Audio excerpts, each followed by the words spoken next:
Bismillahirrahmanirrahim. Assalamualaikum warahmatullahi wabarakatuh. Let me introduce myself. My name is Yunus Dirham, Class C from English Education Department of Sulawesi. So today I'd like to tell you about ringkasan mata kuliah CMD atau kurikulum dan material development yang diampu oleh Bapak Ahmad Junaidi. Baik, sekarang kita masuk ke materi sesuai dengan mata kuliah CMD atau kurikulum material development.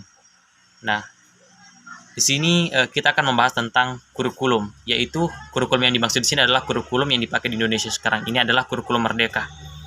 Nah, di sini saya akan membahas tentang apa-apa saja sih yang ada di dalam kurikulum Merdeka. Yang pertama itu, mengapa sih kurikulum Merdeka perlu diupdate secara berkala atau diperbaharui secara berkala?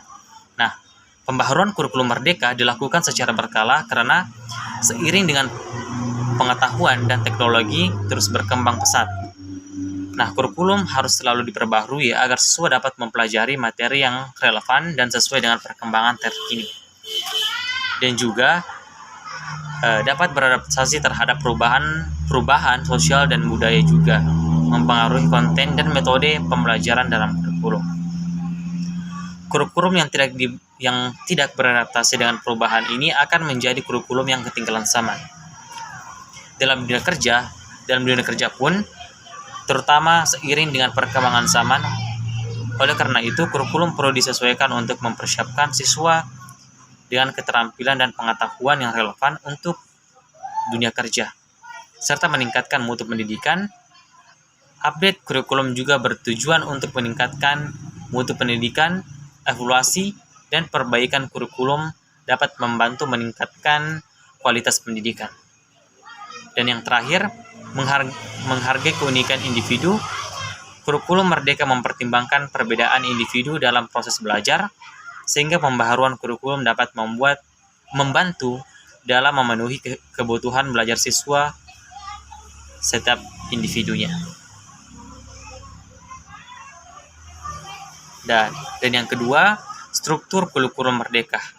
Struktur kurikulum Merdeka ada beberapa bagian. Yang pertama itu program kurikulum. Nah, program kurikulum di sini berisi muatan atau mata pelajaran dan muatan tambahan lainnya seperti muatan lokal jika memang ada satuan pendidikannya. Dan yang kedua, program ekstrakurikuler.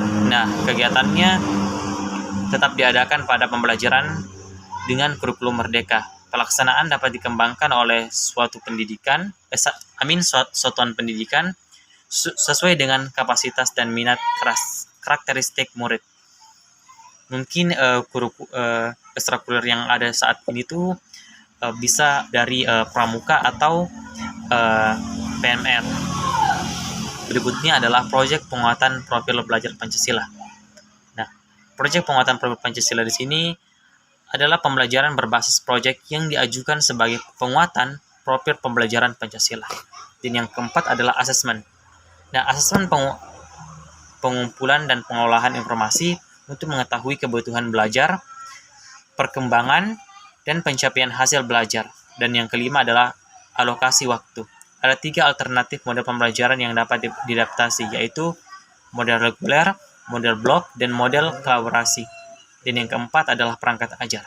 Nah, perangkat ajar di sini bukan saja melalui buku, teks, tetapi bisa juga menggunakan media lain seperti modul ajar, modul project, modul non-teks, video, dan media cetak atau digital. Nah, adapun fungsi dari ketiga asesmen dalam kurikulum Merdeka. Yang pertama itu asesmen awal pembelajaran. Nah, asesmen awal pembelajaran di sini digunakan untuk mengidentifikasi kebutuhan belajar peserta didik sebelum memulai suatu materi atau topik. Tujuannya adalah untuk mengetahui tingkat pengetahuan, keterampilan, dan pemahaman siswa terkait dengan materi yang akan dipelajari. Dengan melakukan asesmen awal, guru dapat menyesuaikan pendekatan pembelajaran dan pengetahuan bantuan tambahan kepada siswa yang membutuhkannya. Yang kedua adalah asesmen proses pembelajaran. Nah, asesmen proses pembelajaran di sini dilakukan selama proses pembelajaran berlangsung. Tujuannya adalah untuk memantau dan memperbaiki proses pembelajaran yang sedang berlangsung. Guru akan mengawasi dan mengevaluasi interaksi antara guru dan siswa, penggunaan metode pembelajaran, dan efektivitas strategi pengetahuan yang digunakan. Asesmen ini membantu guru dalam mengidentifikasi kelemahan atau kesulitan yang mungkin dialami oleh siswa dan memperbaiki pendekatannya agar lebih efektif.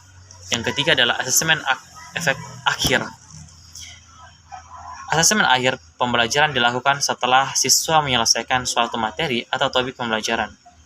Tujuannya adalah untuk mengevaluasi pencapaian siswa dalam mencapai tujuan pembelajaran yang telah ditetapkan. Asesmen ini dapat berupa ujian tugas proyek atau penilaian lainnya yang mengukur pemahaman, penerapan, dan kemampuan siswa dalam menguasai materi. Hasil asesmen akhir ini memberikan gambaran kepada guru untuk sejauh mana siswa telah mencapai tujuan pembelajaran yang dapat digunakan sebagai dasar untuk memberikan umpan balik dan pengembangan selanjutnya. Dilanjut ke materi selanjutnya. Oke, selanjutnya tentang telaah rencana pembelajaran. Nah, dalam materi ini, kita itu menelaah rencana pembelajaran yang telah dibuat oleh guru bahasa Inggris. Hal tersebut bertujuan agar kita memahami apa-apa saja yang nantinya akan menjadi rancangan modul ajar ketika kita mengajar. Seperti pada modul ajar bahasa Inggris di fase D, kelas 7. Singkatnya, kami menelaah capaian pembelajaran seperti merancang pembelajaran kompetensi yang bermuat peserta didik, mengomunikasikan ide dan pengalaman mereka melalui paragraf sederhana dan terstruktur, menunjukkan perkembangan dalam penggunaan kosakata spesifik dan struktur kalimat sederhana yang berkaitan dengan deskripsi orang, menggunakan contoh mereka membuat perencanaan, menulis, dan menyajikan teks deskripsi orang dengan menggunakan kalimat sederhana dan majemuk untuk menyusun argumen dan menjelaskan menjelaskan atau mempertahankan suatu pendapat. Nah, tujuannya itu yang pertama itu peserta didik dapat mengidentifikasi berbagai jenis hobi. Yang kedua, peserta didik dapat mendata kosakata yang sesuai untuk mendeskripsikan tentang hobinya. Yang ketiga, peserta didik dapat menjawab atau menyusun sebuah teks deskriptif sederhana untuk menggambarkan seseorang dalam melakukan hobinya. Yang keempat itu, peserta didik dapat menulis dan mempresentasikan hobi temannya di dalam kelompok kecil. Yang kelima, peserta didik dapat mempresentasikan hobi temannya di depan kelas. Adapun menelaah lainnya seperti pada kita mempelajari tentang kegiatan pembelajarannya, model pembelajaran atau sumber atau media pembelajaran yang digunakan pada saat menelaah modul ajar ini dan menganalisis kesesuaiannya. Mungkin hanya itu yang bisa saya jelaskan tentang ringkasan materi CMD. Saya akhiri dengan ucapan Assalamualaikum warahmatullahi wabarakatuh. Terima kasih.